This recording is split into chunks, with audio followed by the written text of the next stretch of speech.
Hello students, मैं अनुभा गुप्ता और आज हम डिस्कस करने जा रहे हैं percentage ionic character from dipole moment. प्रतिशत आयनिक करैक्टर हम किस तरह से डायपोल मोमेंट की सहायता से निकाल सकते हैं।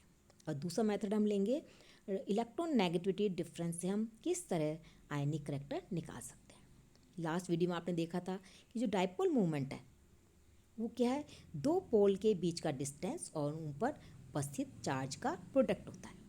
तो किसी भी मॉलिक्यूल में यदि पोलर है तो उसमें डायपोल मूवमेंट यदि हम निकाल लें, जिससे हम उस मॉलिक्यूल की ज्योमेट्री को बता सकते हैं, मॉलिक्यूल सिमेट्रिकल है अनसिमेट्रिकल है इसे बता सकते हैं, उससे हम परसेंटेज आयनिक करैक्टर भी निकाल सकते हैं। तो किसी भी यौगिक के द्विध्रुव आघूर्ण के मान कई प्रायोगिक विधियों के द्वारा ज्ञात किए जा सकते हैं। इस द्विध्रुव आघूर्ण की सहायता से पॉलिंग ने प्रतिशत आयनिक करैक्टर निकालने के लिए निम्न रिलेशनशिप दी, निम्न संबंध दिया। प्रतिशत आयनिक करैक्टर बराबर है द्विध्रुव आघूर्ण का प्रायोगिक मान, मतलब डायपोल मूवमेंट की प्रैक्टिकल वैल्यू जो हम कैलकुलेट करते हैं। दूसरा, यौगिक को 100% आयनिक मानते हुए डायपोल मूवमेंट का परिकलित या सैद्धांतिक मान। मतलब यदि हम यौगिक को 100% आयनिक मानते हैं तो उसकी जो प्रायोगिक या कैलकुलेटेड वैल्यू होगी वो ये होगी इंटू 100।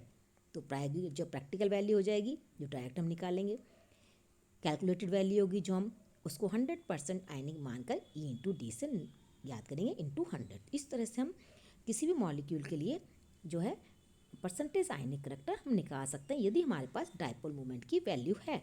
हम यहाँ एक एग्जांपल लेके चलते हैं, जैसे HF है। HF अणु के लिए जो डायपोल मोमेंट की प्रैक्टिकल वैल्यू है वो है 1.98 डिबाई, और यदि हम इसको 100% आयनिक मानकर कैलकुलेट करते हैं वो ई इंटू डी से, तो जो वैल्यू आती है वो होती है 4.4 डिवाइड।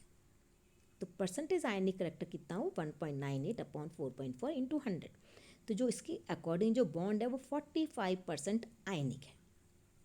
तो हमारे पास किसी भी मॉलिक्यूल के लिए हमारी पास कैलकुलेटेड और प्रैक्टिकल वैल्यू हैं तो हम उसके लिए परसेंटेज आयनिक करैक्टर निकाल सकते हैं। हम बता सकते हैं कि मॉलिक्यूल कितना प्रतिशत आयनिक होगा।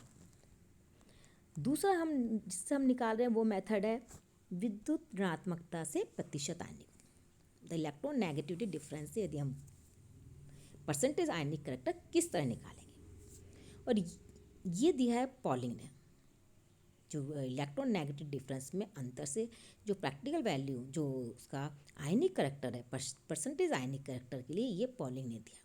इसके लिए एक ग्राफ बनाते हैं, और ग्राफ हम बनाते हैं विद्युत ऋणात्मकता के अंतर, मतलब दोनों एटम की इलेक्ट्रॉन नेगेटिविटी में डिफरेंस और परसेंटेज आयनिक करैक्टर के बीच हम ग्राफ बनाते हैं।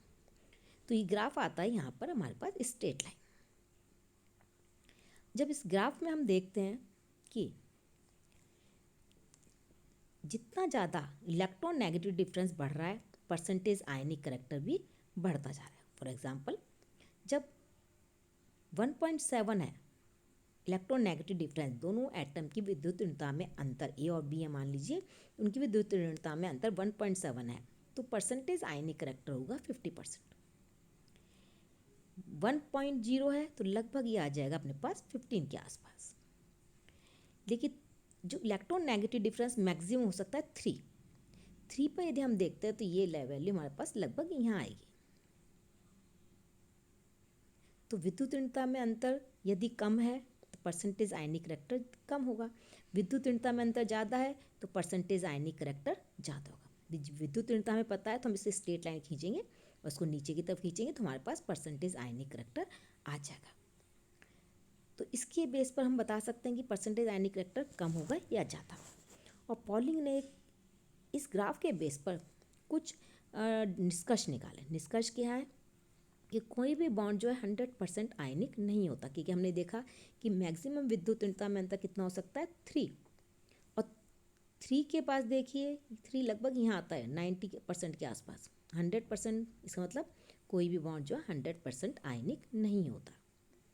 सेकंड क्या इससे रिजल्ट निकला, कंक्लूजन हमारे पास कि यदि विद्युत ऋणता में अंतर 1.7 है तो जो बॉन्ड होगा वो 50% आयनिक होगा।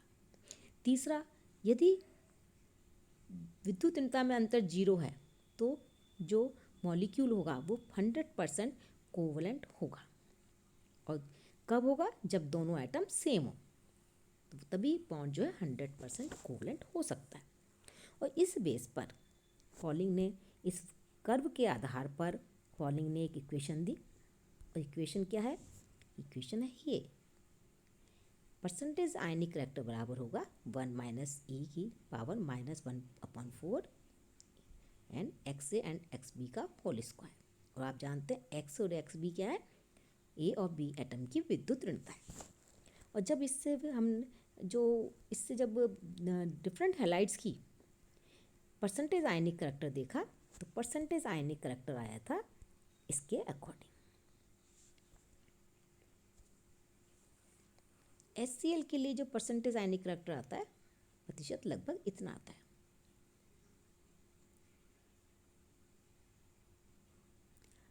लेकिन जब ये देखते हैं कि HF के लिए जब परसेंटेज आयनिक करेक्टर निकालते हैं इलेक्ट्रोनेगेटिव डिफरेंस से तो लगभग 60% आता है। जबकि हमने उससे पहले जब डायपोल मूवमेंट से हमने परसेंटेज आयनिक करेक्टर निकाला था वो कितना था? 45%। इसके अलावा और हैलाइड्स के लिए जो परसेंटेज आयनिक करेक्टर डायपोल मूवमेंट से और इलेक्ट्रोनेगेटिव डिफरेंस से लगभग सेम आते हैं। और इस सारणी के अकॉर्डिंग हमें पता चलता है कि यदि इलेक्ट्रोनेगेटिविटी में डिफरेंस 1 है तो लगभग 20% आयनिक करेक्टर होगा, 1.5 है तो 40 है, 2 है तो 60 है और 2.5 है तो 80 के आसपास होगा। और 3 लगभग मैंने आपको पहले ही बताया था कि लगभग 90 के आसपास आएगा। सिर्फ और सबके लिए अप्रॉक्सीमेट वैल्यू है, लेकिन सिर्फ HF में इसमें अंतर आ रहा है। बाद में हेने और स्मिथ ने परसेंटेज आयनिक करेक्टर कैलकुलेट करने के लिए दूसरी इक्वेशन दी। वो बराबर थी 16 XA minus XB plus 3.5 bracket XA minus XB का होल स्क्वायर। अगेन एक्स ए और बी का है, एक्स ए है ए एटम की विद्युत ऋणता, बी है बी एटम की विद्युत ऋणता। और जब हेने व स्मिथ की इक्वेशन से परसेंटेज आयनिक करेक्टर निकालते हैं तो जो मान है वो प्रैक्टिकल और जो कैलकुलेटेड और प्रैक्टिकल वैल्यू में काफ़ी सिमिलरिटीज़ है। फॉर एग्जांपल देखिए HF है, विद्युत ऋणता में अंतर है 1.9 और जब इससे हम कैलकुलेट करते हैं तो ये है। और इसका प्रैक्टिकल वैल्यू जब हम निकालते हैं परसेंटेज आयनिक, ये तो E/D डायपोल मोमेंट आ गया, परसेंटेज आयनिक करेक्टर अपने पास इससे निकालते हैं तो ये आता है 43.4। प्रायोगिक मान इतना है, कैलकुलेटेड मान इतना है।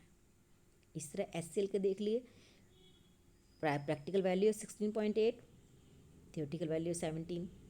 HBr के लिए भी सेम है 11.5, 13। HI के लिए भी है 5 और 5। तो देखिए इस हेने स्मिथ की इक्वेशन जब हम निकालते हैं तो थियोरेटिकल और प्रैक्टिकल वैल्यू लगभग सेम आ जाती है। तो इस तरह से हम डायपोल मोमेंट और इलेक्ट्रोनेगेटिविटी डिफरेंस के इसके बेस पर परसेंटेज आयनिक करेक्टर निकाल सकते हैं। क्योंकि इसका हमारा एक तरह से यूज़ है डायपोल मोमेंट का, कि डायपोल मोमेंट से हम उसकी मॉलिक्यूल की ज्योमेट्री बता सकते हैं, मॉलिक्यूल सिमेट्रिकल होगा अनसिमेट्रिकल होगा हम ये भी बता सकते हैं, साथ ही हम उसके मॉलिक्यूल में प्रतिशत आयनिक करेक्टर को भी समझा सकते हैं। तो ये आज के लिए थैंक यू।